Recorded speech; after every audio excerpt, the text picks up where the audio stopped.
RotoGrinders Today. I'm Jordan Cooper, a.k.a. BlenderHD. You're going to follow me on Twitter. And it's Friday, October 11th. We'll be taking a look at GPP strategy for Week 6 in the NFL on DraftKings. So hit that thumbs up button. Give me those thumbs. Give me the thumbs. Yeah, that's John's thumb, by the way. That is his thumb. I don't think it's another appendage. He's very mobile with it if it is, but give us your thumbs.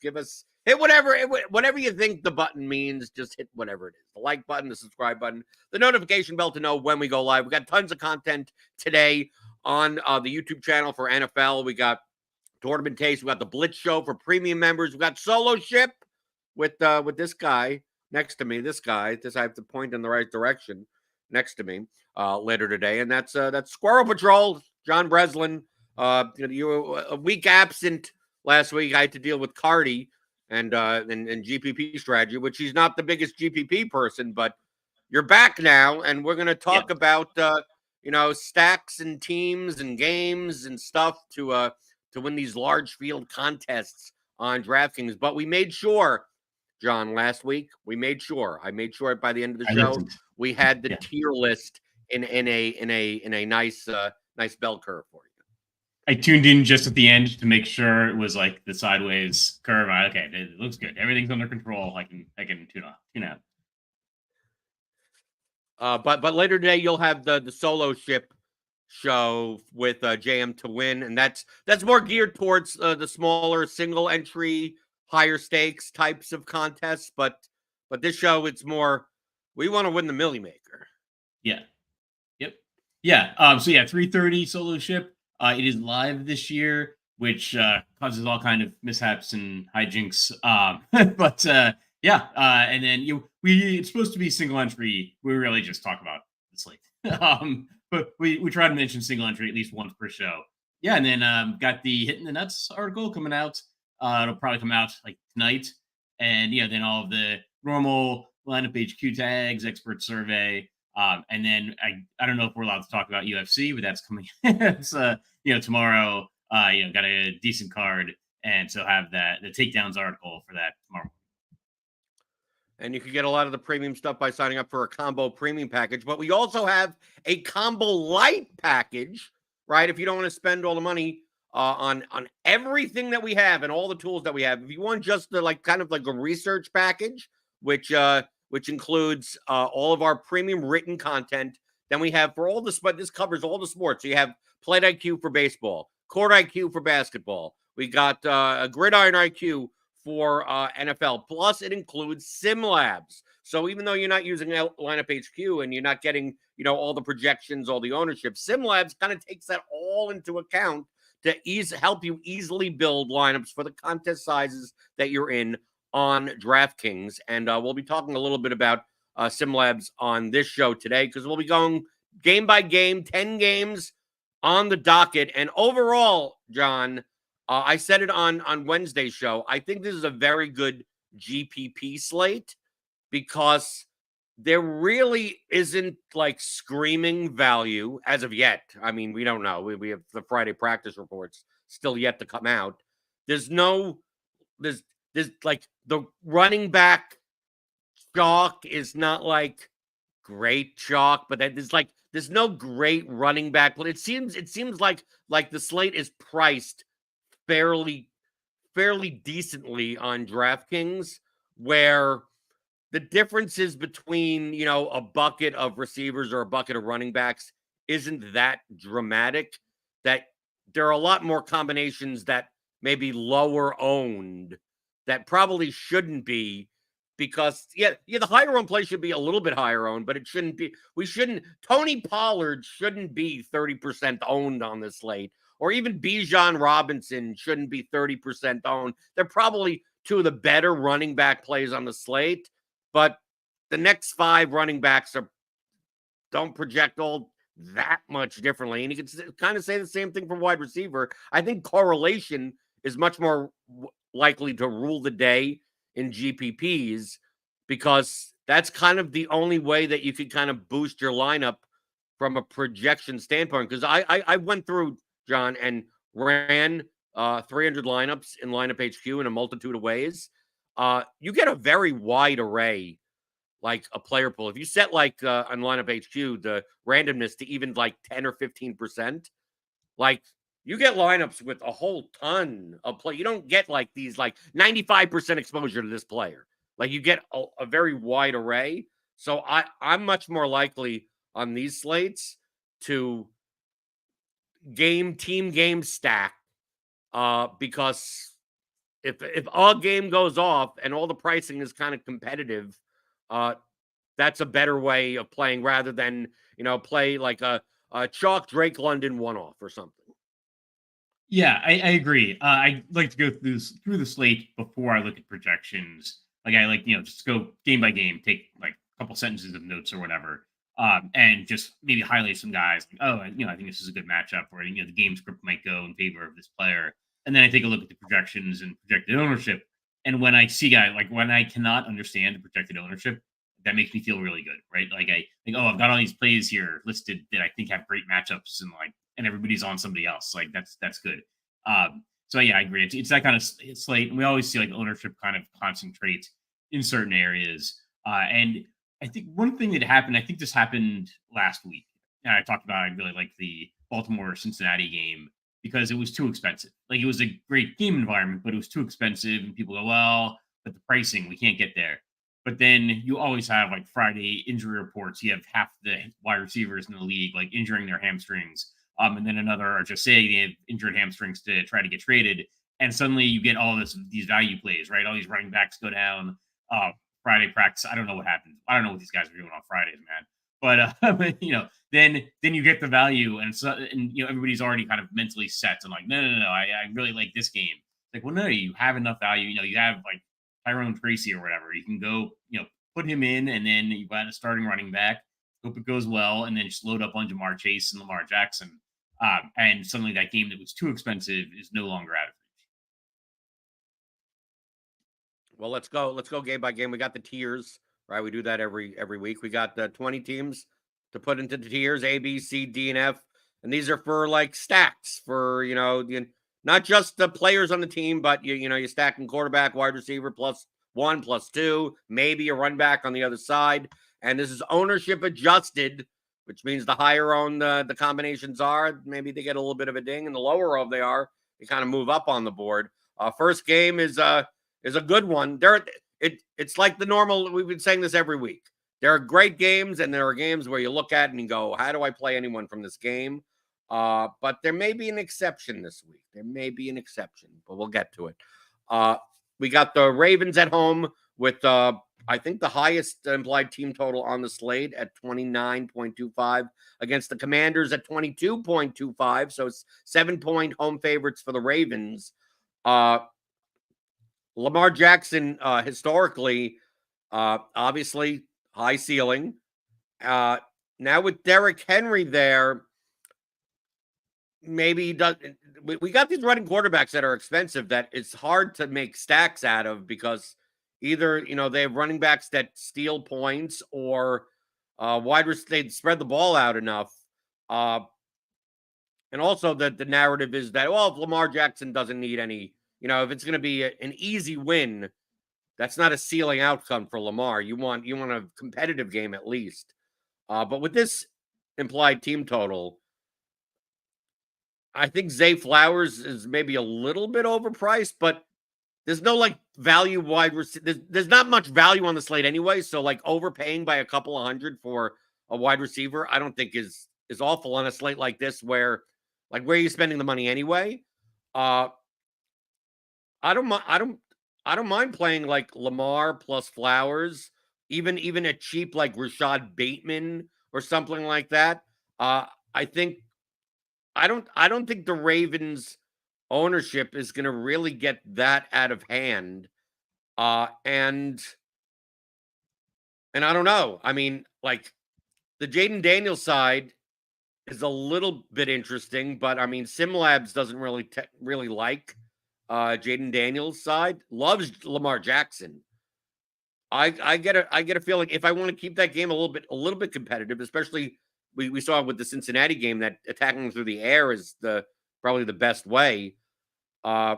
Lamar Jackson plus Flowers or plus Bateman plus Terry McLaurin.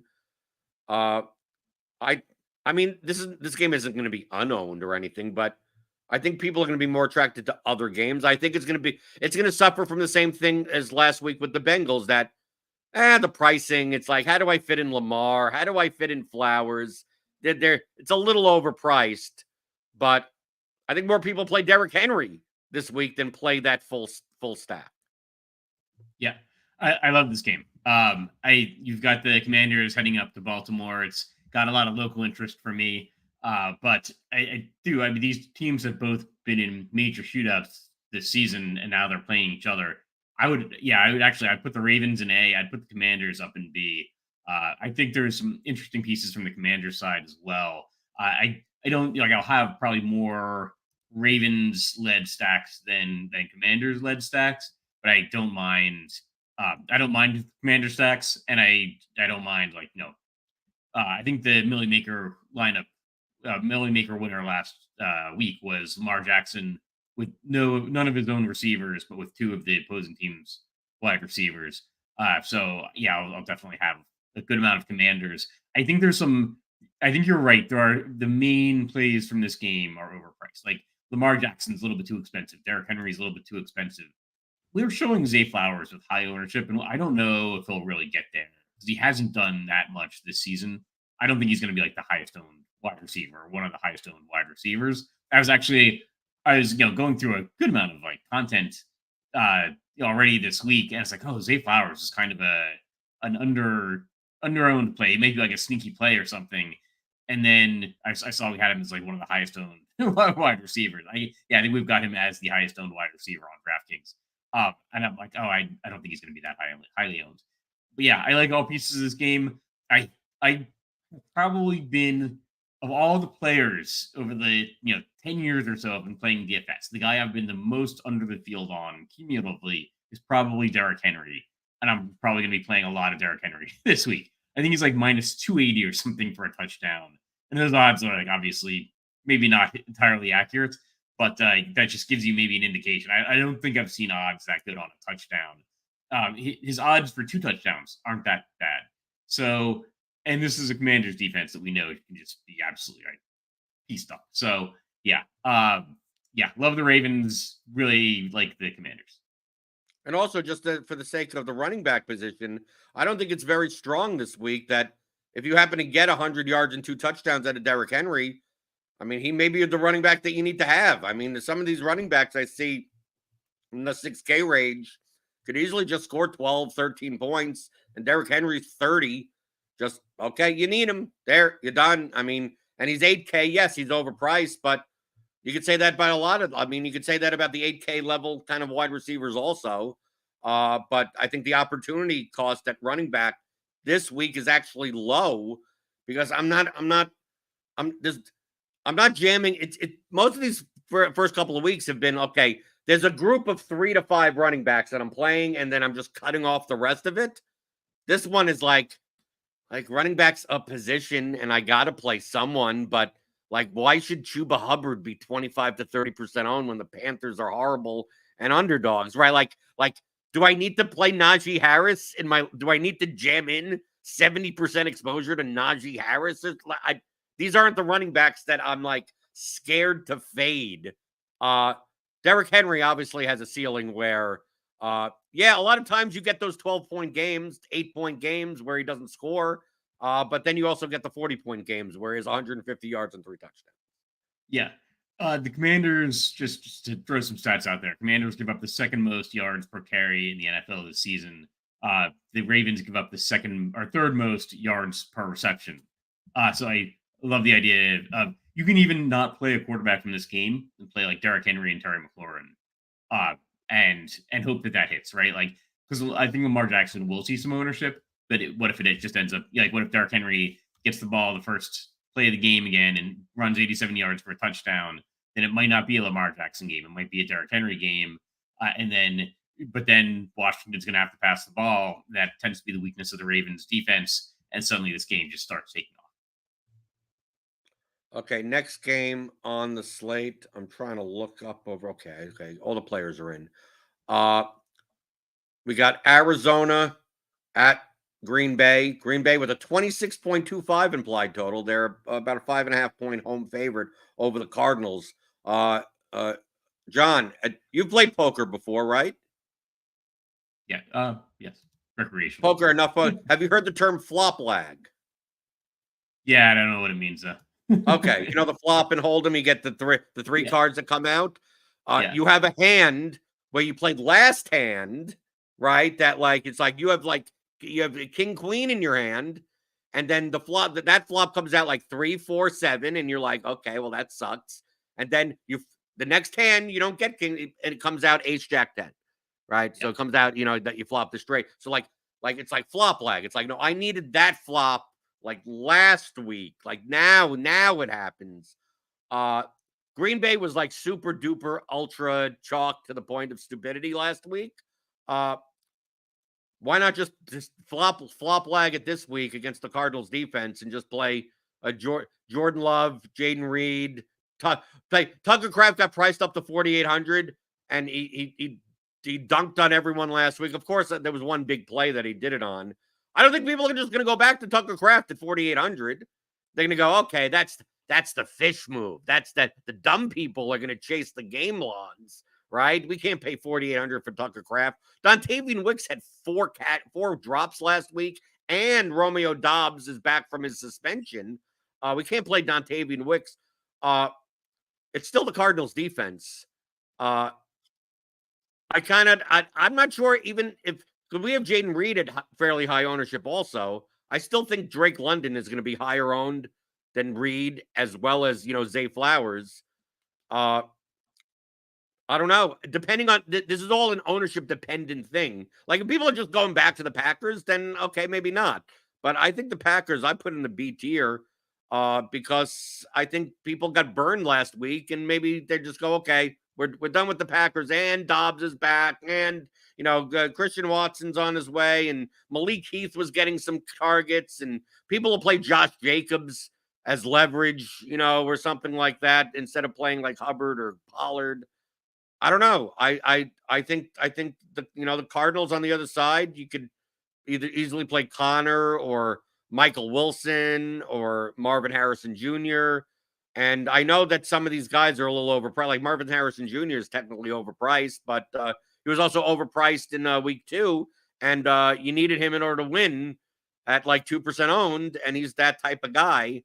I kind of like this game if people are off of it. I agree. I think it's fine, maybe even good. So I would put the Packers, in B, and I would put the Cardinals probably in C. I'll have some game stacks of this game, and I think some of the players, like if I saw a lineup and it's got like a one-off from this game, I'm not gonna run to get it out of my mind. I think Josh Jacobs is fine. I think the Packers passing offense is fine to good. Cardinals I'm a little bit less high on, but Trey McBride should definitely be one of the higher owned tight ends. He could absolutely have a game where he piles up some receptions and gets a touchdown or 2. So yeah, I think this game's fine. I think it's maybe the second best of the early games. But it's not as good as the Washington Baltimore game, but it's probably better than anything else in this window. Okay, next game we shouldn't have to spend that long on. It's the Texans at the Patriots with a 38 game total. Houston has 22.25 implied total. The Patriots 15.75 implied total. We have Drake May making his NFL debut for the Patriots, and we have the Texans without Nico Collins. Mixon, we don't have in currently. They priced up these Houston wide receivers with the Collins injury. Normally we'd be talking about on most GPP weeks, Stroud double stacks. He hasn't looked all that great this year. The projections on this game are not, I wouldn't call, nothing's awful on this slate, but no one projects well for their price. I don't consider this to be a ceiling game. I mean, to play Stroud plus Diggs plus Dell is just like very expensive for this game environment. And I don't know if I have any interest in a Patriot at all, even as a one-off on this slate. Is this a DNF? Is this a, like, if I had to choose, I guess I'm playing the Texans, but I'm not. You're not for the D tiers typically. You're not crazy for doing it, but I'm not. And I put the Texans in like that bucket, and then I put the Patriots as you're if Drake May stacks win the Millie Maker, I just don't win that week. Yeah. We're on the same page. I'll say that was it Jalen Polk is 3,600, I think. And played more last week than he has so far this season. Maybe there's a connection there with Drake May. I mean, he's a second round wide receiver draft pick, which isn't terrible. It looks like a fantastic wide receiver class that we got into the NFL this season. So, the idea that Jalen Polk was up there amongst those guys, as a second round draft pick means he's probably got some talent. I looked at like the player prop for May's passing yards when it came out. It was 150 yards, but it has been bet up to like 163. But yeah, I don't have much interest. I am hoping that some people, maybe like some Patriots fans or something, are going in and going like, oh, I gotta play the rookie quarterback in his first game. That's probably not going to happen. It's mostly just a scratch off. I guess I think that I'd be interested. I want to at least follow the news with the Houston running backs and see what's going on there. I get Joe Mixon's back, then maybe I guess like a Joe Mixon, if he's back, and Houston defense combo would be appealing if Mixon's back. Okay, next game includes a similar situation. The Buccaneers at the Saints.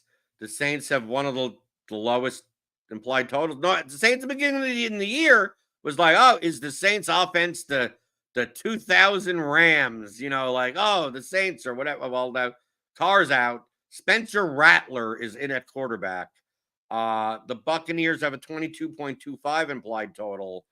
I don't think this is with Rattler in as quarterback. I don't think this is a ceiling outcome type of game environment. I think the Buccaneers defense is probably going to be the highest owned thing in this game. But I don't mind. I don't want to play Mayfield doubles. I think I put the Tampa Bay. Me personally, I put Tampa Bay as a D tier team. As you're not crazy, but I'm not doing it. Maybe they're a C tier team. Maybe. I just think I just don't think this is going to be a high scoring game. And for the Mayfield stacks to win like large field contests, I mean, they're going to have to put up a ton of points all passing. And then on the Saints side, like, I don't want to play Rattler stacks, even though Rattler's only 4K. But I think as a contrarian play, I don't agree with the ownership here, by the way, on Alvin Kamara at 7,700. This could be a game where the Saints, like, maybe they only put up 10 points, but Kamara has 8 catches and 130 combined scrimmage yards and a touchdown. And with the running back position being kind of blah this week, like the Saints could lose this game by 3 touchdowns, and Kamara still has like one of the highest running back scores on the entire slate. Yeah, I agree. I think we see it the exact same way. I hope people play a lot of Spencer Rattler, but I'll be playing that Buccaneers defense. I might put the Saints up. Spencer Rattler is the best play on the slate. Just popping in here to say a 4K running quarterback who is better than Derek Carr. You're sleeping, Squirrel. You're sleeping on him. He's never played in the NFL before, right? He's better. As a Saints fan, I can confirm he's better. Okay. I think there's a little bias there. A little. I would put the Saints up indeed. with that commentary, I don't. You're see gonna how let TJ impact the team? Are you They doing it should because it looks like a bell? genuinely Do you want the be bell an curve to A-tier still be team. here? They should genuinely be an A-tier team. And I would maybe I'd put the Bucs down in D. Like I am interested in the Tampa Bay defense. Like I'm not seeing myself. I don't think Tampa Bay will need to pass the ball. So like almost the entire Tampa Bay passing offense is off the table for me. You could convince me maybe to play one of the running backs, but I don't know which one. So yeah, I don't know. And you could convince me like Spencer Rattler is 4K, and we should think about that. And he can run. And like what I'm interested, I will have some Spencer Rattler teams like in my 150s. I don't love it as like a single entry play or anything like that. I hope he becomes like the cash game. I was gonna say I'm so confident that in a couple hours when I'm producing the Blitz show, and then we have solo ship after, so I'll report back to you. But I'm so confident in the Blitz show, we're gonna get a "you're dumb if you don't play Spencer Rattler in cash games" from Cardi today. All right, excellent. I don't think you're getting that. Yeah, he's by far the highest point per dollar play in the Blitz. Yeah, but I don't know. Cost at quarterback is just so high. Yeah, that, 4K. Quarterback. Yeah, you can getting do whatever a quarterback you want. Scores 8 points. Yeah, I'm not. Good luck to you. Have fun. Bye. I do think it just feels like a Chris Olave week. I don't know why, but he just hasn't done anything, and I could see it. And like if you have Chris Olave and I guess Rashid Shaheed as well, like if one of those guys, either of those guys could get like a 60, 70-yard touchdown, and then suddenly Spencer Rattler, is it Spencer Rattler? Yeah. They're, suddenly that 4K is looking nice. And, TJ is popping in here and saying like, yeah, like I told you. So yeah, I don't know. I would put both teams in D. I might actually end up playing more Saints than Bucks. Next game is kind of a one-sided matchup. It's the biggest favorite on the slate, and that's the Eagles at home against the Browns. The Eagles with a 26-point implied total. And right now in our projections, we have both Devontae Smith and A.J. Brown back, which makes stacking the Eagles prohibitively expensive. Goddard is still up at 5,200. You got Barkley there at 8,200. I think more people are going to be playing Barkley than anyone else in this game. And I don't know what's going on with RotoGrinders projections, but I don't believe Jerome Ford is going to be negative 1.06% owned. I don't think that's possible. I'm not saying to play Jerome Ford. I just looked here and I go, okay, that's obviously a glitch. Great leverage play, right? And negative ownership. If AJ Brown is back and fully healthy, on a slate where overpaying for someone by a couple of hundred isn't like a big deal because there's no like absurd value. I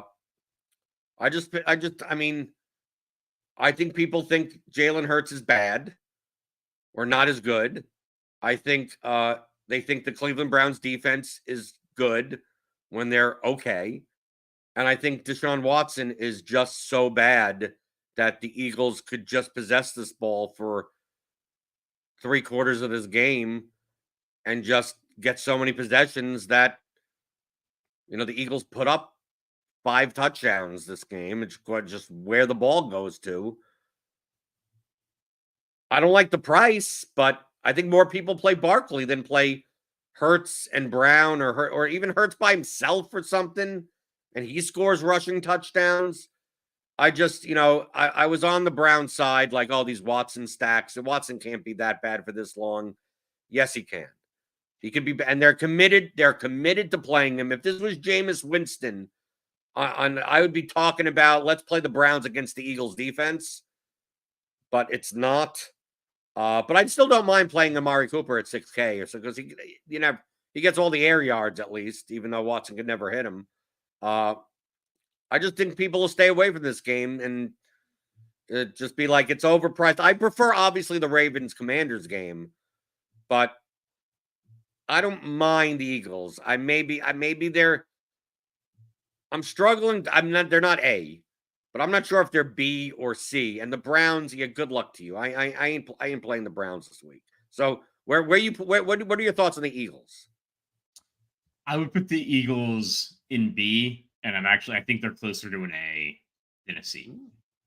They've got a 26-point implied point total, and I agree. I think people are going to totally skip over this game because a lot of people are just going to look at the point total and go, 42 points.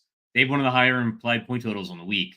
And I agree. I think teams get forgotten about, right? Like, especially when they get hurt, when like key players get hurt, people just forget about the team. This is like one of the best offenses in the NFL last season, particularly at the beginning of the season. You've got a running quarterback in Jalen Hurts. Like, this game can go a lot of different ways, and one of the ways it could go is it could go under. It's like 42.5 point total because the Eagles could win 42-0. And suddenly, you've got Saquon Barkley having a huge game. You've got AJ Brown, Devontae Smith. I do want to see exactly how healthy everybody is on both the Eagles offense side and also on the Browns defense. I think the Browns have a couple of key players that could be injured on defense. They could propel the Eagles up even higher, but I think they're it's hard to say anything sneaky, but I think the Eagles might be a little bit sneaky because they could have a huge game here, and people won't be playing. Like, people have forgotten about AJ Brown. They forgot he was one of the highest drafted wide receivers for our season-long teams. They forgot how good this offense can look when everyone's healthy.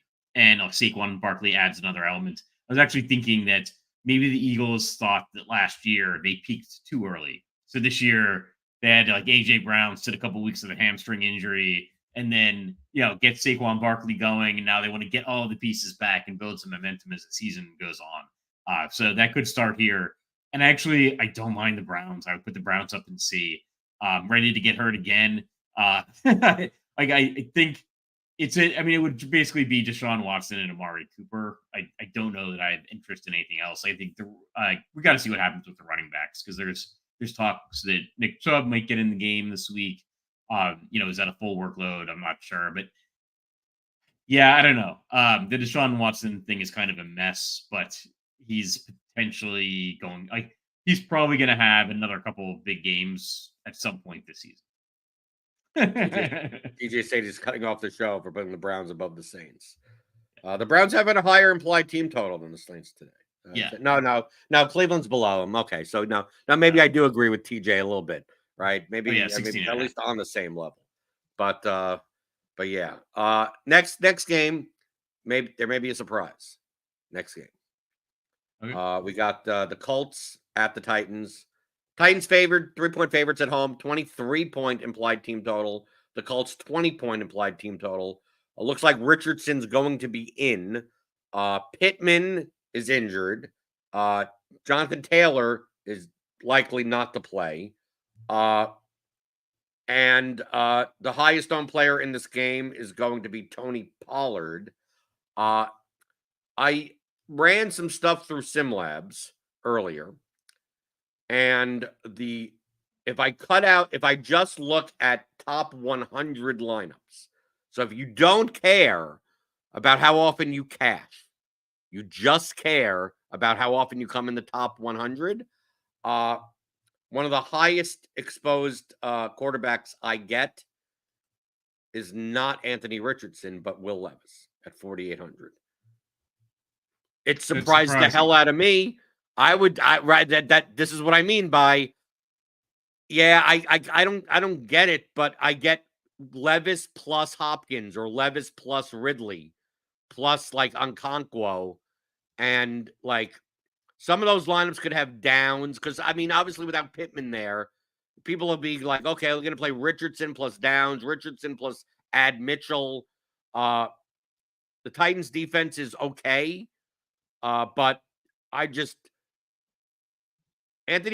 like Anthony Richardson also because, obviously he runs the ball and Will Levis makes a ton of mistakes. So, this game could be a game of just mistakes.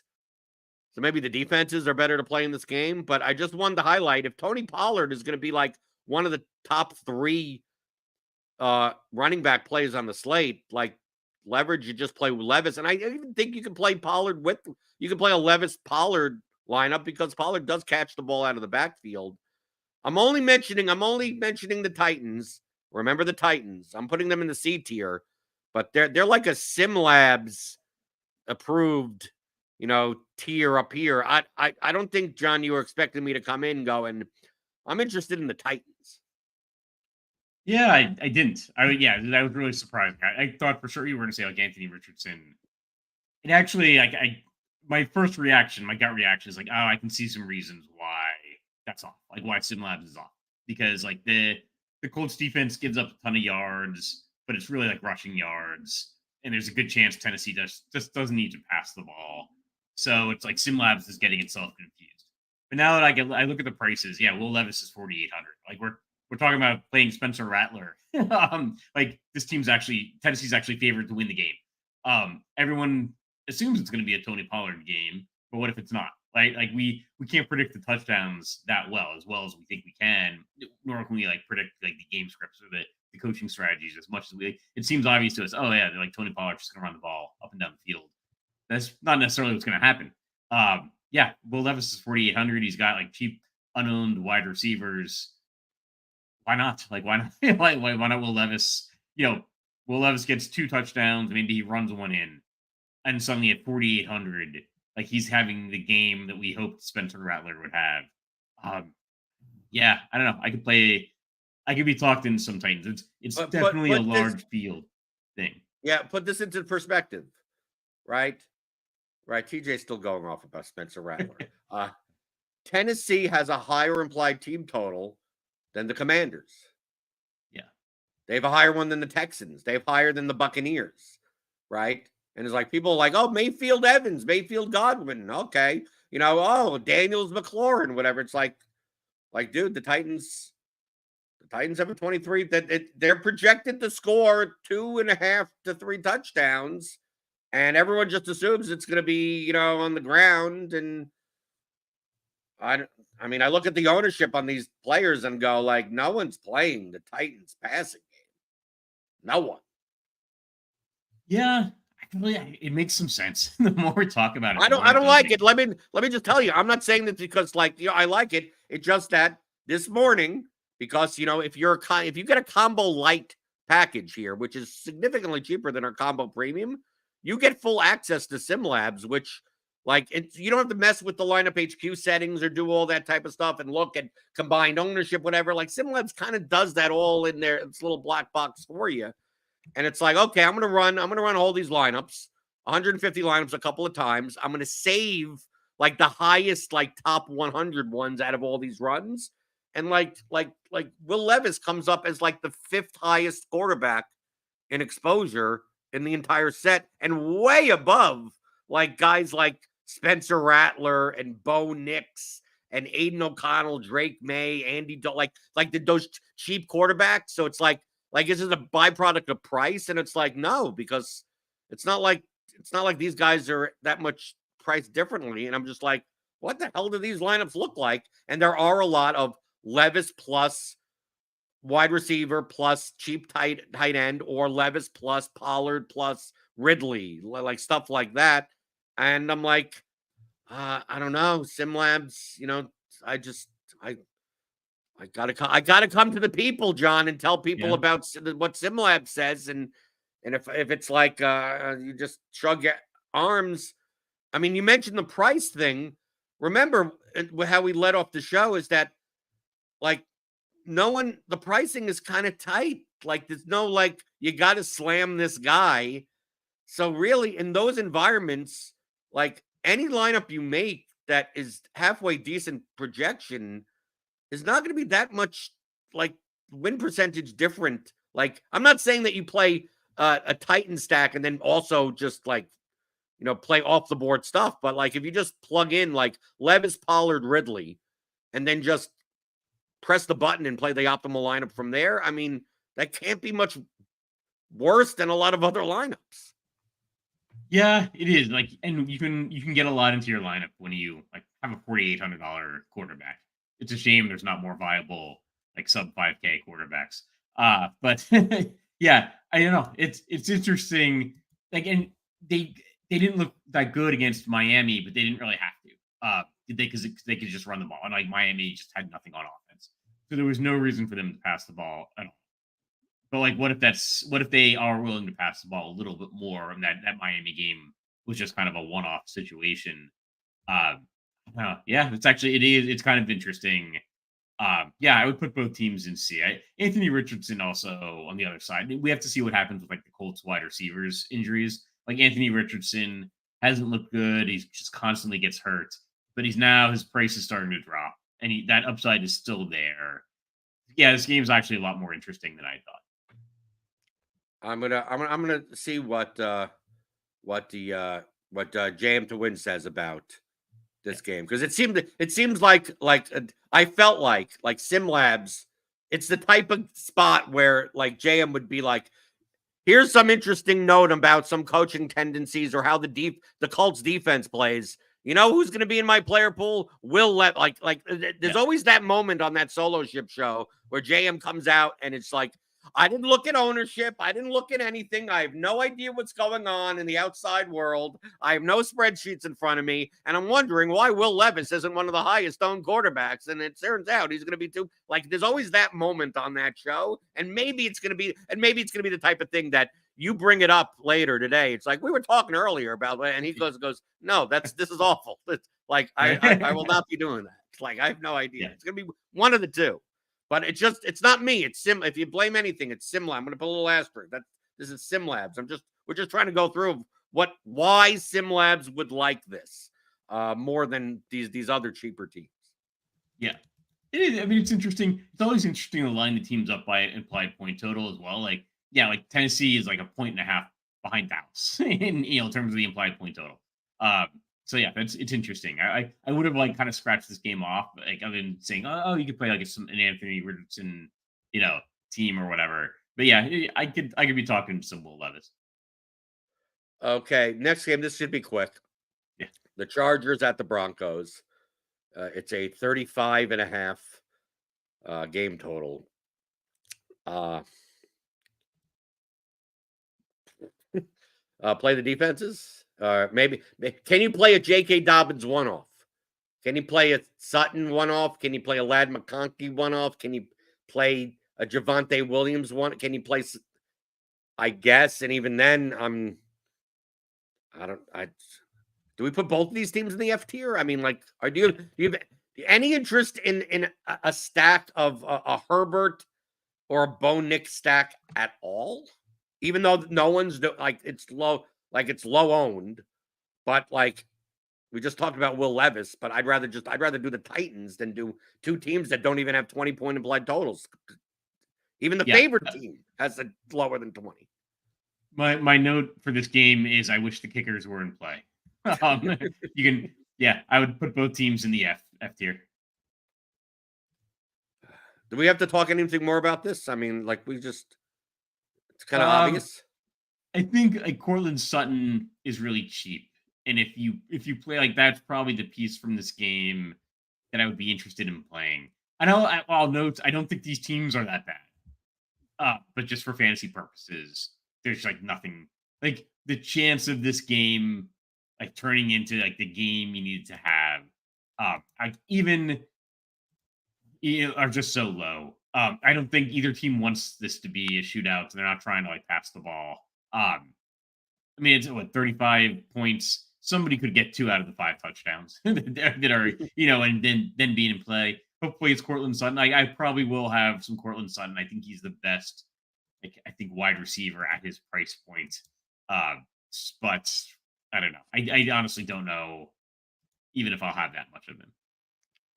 Okay, next game looks, from a total perspective, the same as the Chargers Broncos. It's the Steelers at the Raiders.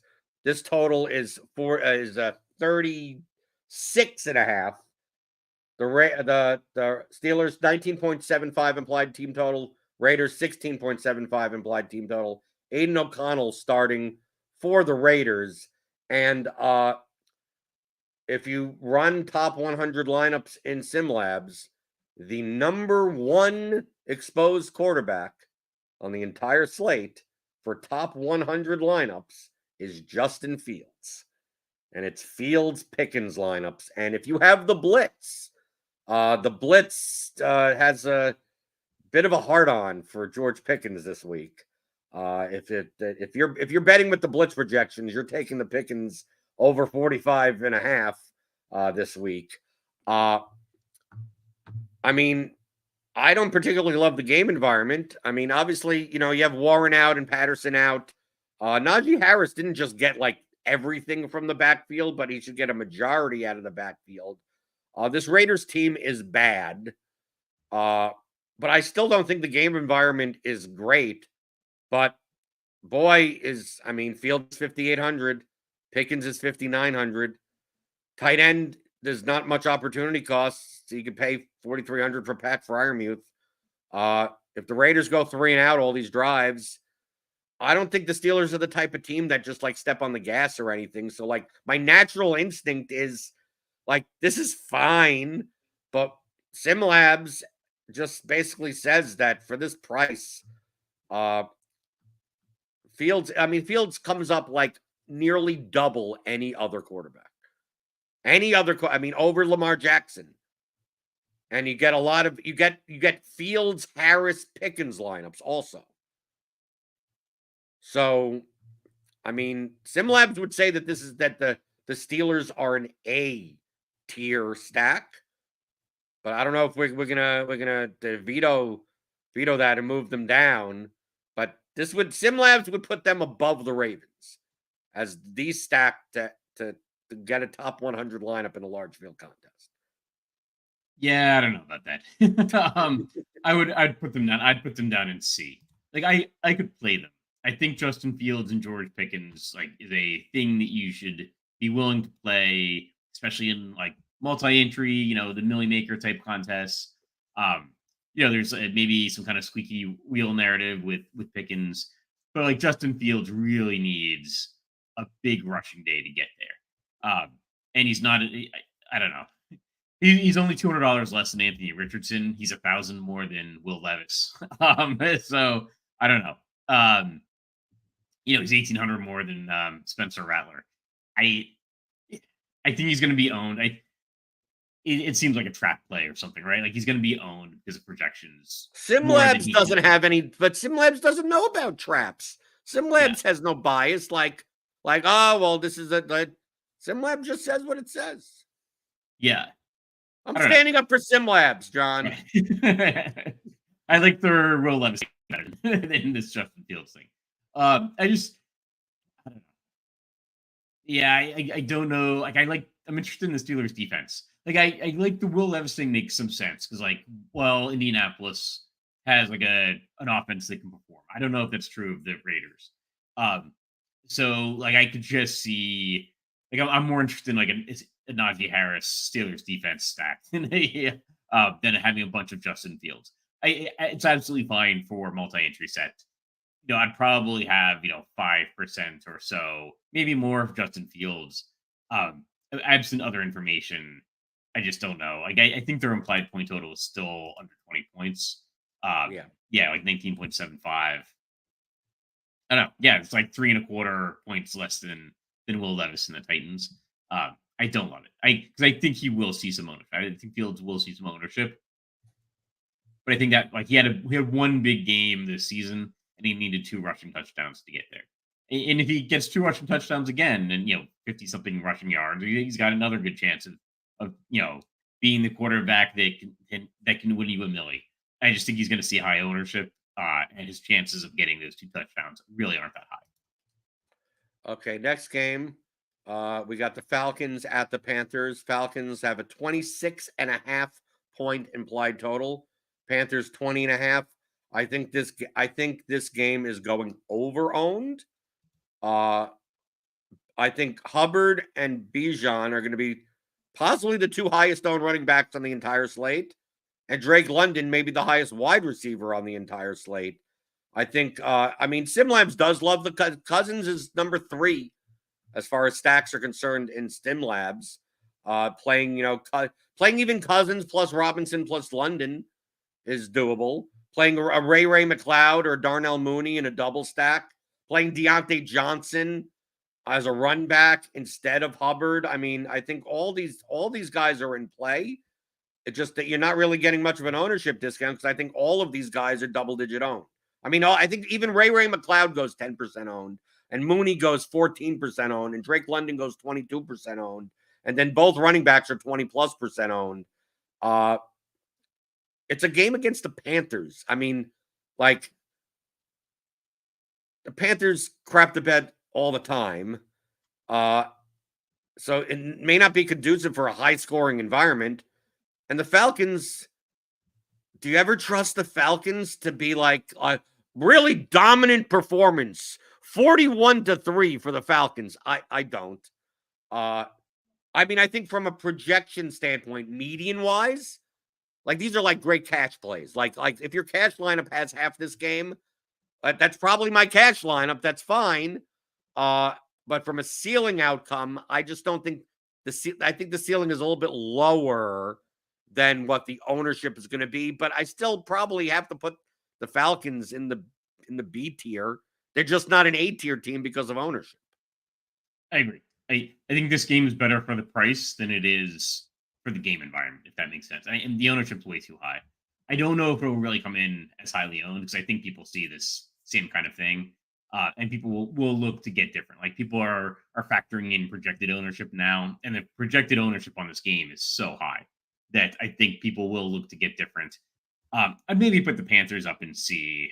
I'm trying to make them even. I'm trying to make this as even as possible, just for the sake of your OCD. I just I'm okay. Well, we'll see what happens. Still be a C. Yeah, it's even enough.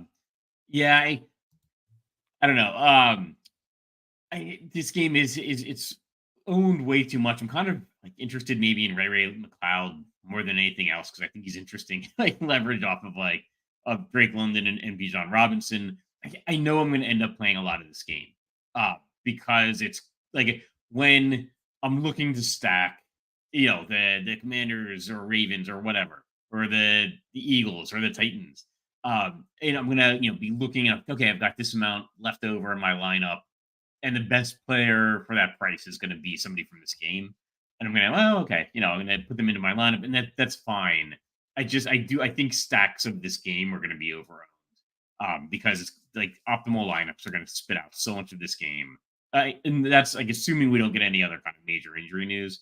But like, yeah, this game's fine. The Panthers implied point total is still just 20.5.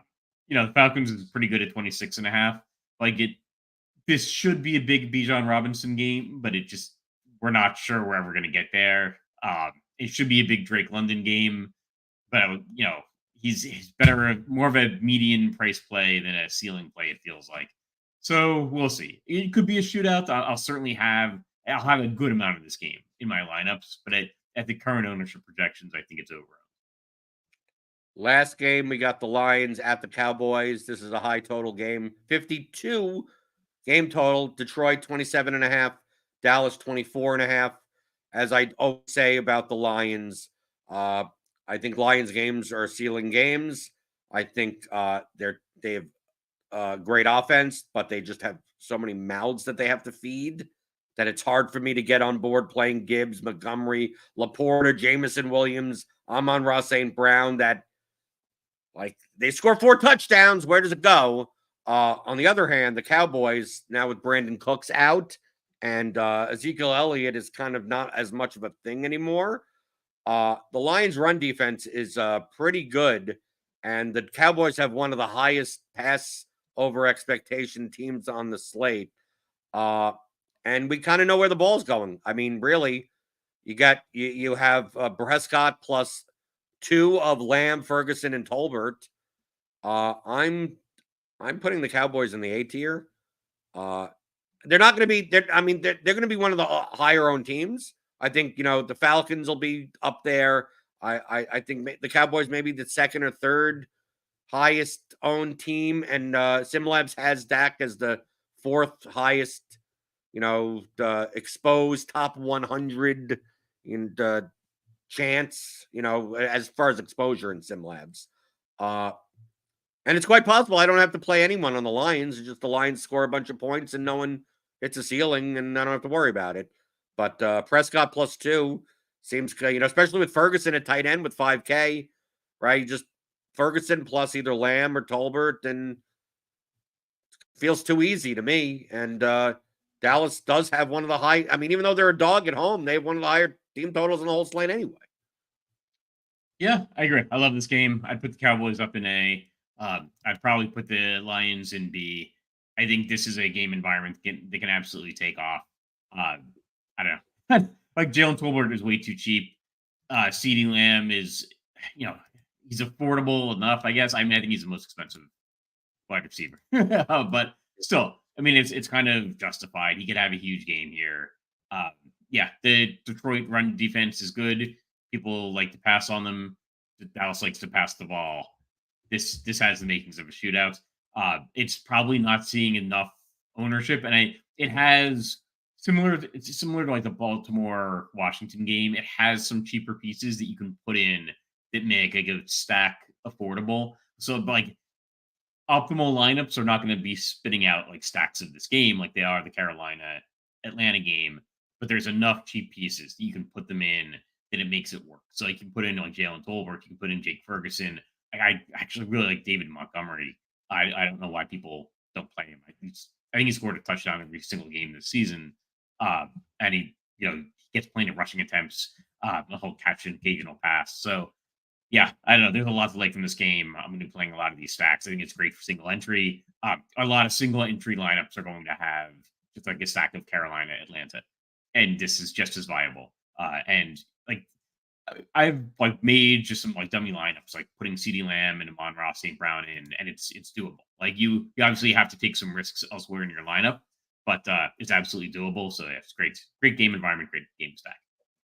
Okay, now obviously our tiers are completely not a bell curve, right? This is gonna be awful for you. So we have to move a B tier to the A tier, right? So we have too many B tier teams.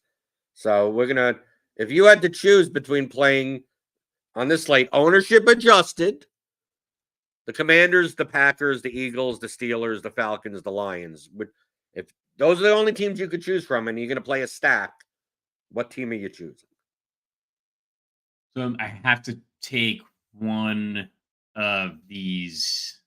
Yeah, it's the we're basically moving a B tier to an A tier. So which is your favorite B tier stack? It's obviously not the Steelers. I mean, SimLabs would just put the Steelers up there. Yeah. But you don't like SimLabs. You have a love-hate relationship with SimLabs. I might actually put the Eagles up there and say that they're not going to be highly owned enough. And that is maybe somewhat contingent on like the Browns' defensive injuries. But I think the Eagles are a little bit forgotten about coming off the bye week. They've gotten healthy. So yeah, I'll put the Eagles up there. Okay, so out of all these B tier teams, which one would you move down to a C tier that isn't the Steelers? Because SimLabs ain't going to let you move it down to the C tier. I'm at SimLabs. I'm sticking up for SimLabs. We're leaving the Steelers there. So between ownership adjusted, the Commanders, the Packers, the Falcons, and the Lions. Now it makes it a tough decision because I know you would say the Steelers, and I'm not letting you do it. All right. Gonna be either the Commanders or the Packers. I'll probably move the Packers down. Okay, that's interesting. I almost would rather move the Falcons down because I think the stack is just combinatorically higher owned. Yeah. See, this is tough when you make it so that we have to do even, so it makes it look nice and pretty. It makes it tough. Yeah. You get the tough decision. We could leave it like this. John, I don't mind leaving it like this. Or what we could do is we can move a C tier down to D, so it's kind of like the little metal horns, and that is symmetrical at least. Yeah. If you want to do that. I would move the Browns down to D before I move the Packers to C.